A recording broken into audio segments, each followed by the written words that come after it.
Okay, this next bit truly isn't rocket science. We're simply going to glue the back of the guitar onto the sides and the front.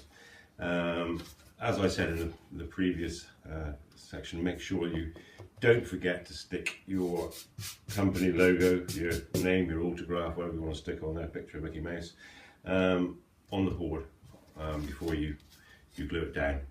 It can be done, but it can be done by sticking the thing in from the other side, but yeah, you're going to save yourself a whole lot of hassle if you put that in first up. So effectively all we're going to do is we're going to daub some glue along all the glue-in surfaces on the top of the underside of the guitar, and then we're going to clamp them down. So what I'm going to do, I'll show you dry and then I'll crack on and do it and show you the after effects, probably just as easy as anything. I'm going to get it lined up, so we've got the centre line on the back of the guitar, centre line running through the underside of the heel, and a centre line at the back. I can see all my seams, I've got all my landmarks, and I get them all lined up, and then we know that we've got a good solid clamping point at the foot of the heel, that's the correct term, that we're going to be able to anchor the front edge from. And then we know we've got another good anchor point right at the back where the back block is sitting. So not a great, don't need a lot of pressure, just enough to make contact. So that's going to be the first thing I'm going to do. And then I'm going to take these devices here, these bobbin clamps. If you don't, you can make these. It's quite simple to do. I was fortunate to get hold of some from a friend who was getting rid of them. Simply they are a washer at the top and a piece of wood with cork on at the bottom for protection, and you simply just offer them up to the sides of the guitar, do up the wing nuts. Exciting, isn't it? What should we do with wing nuts?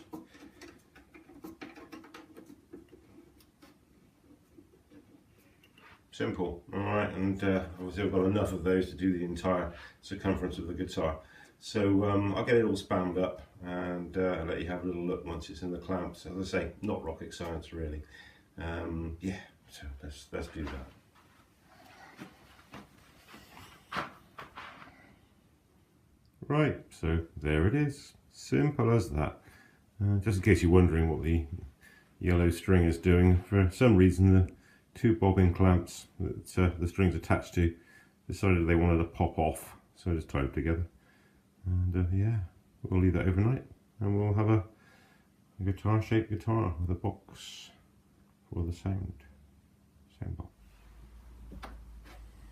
Thanks ever so much for joining me and watching these flamenco guitar builds. The next session is going to be on cutting binding channels and applying the binding.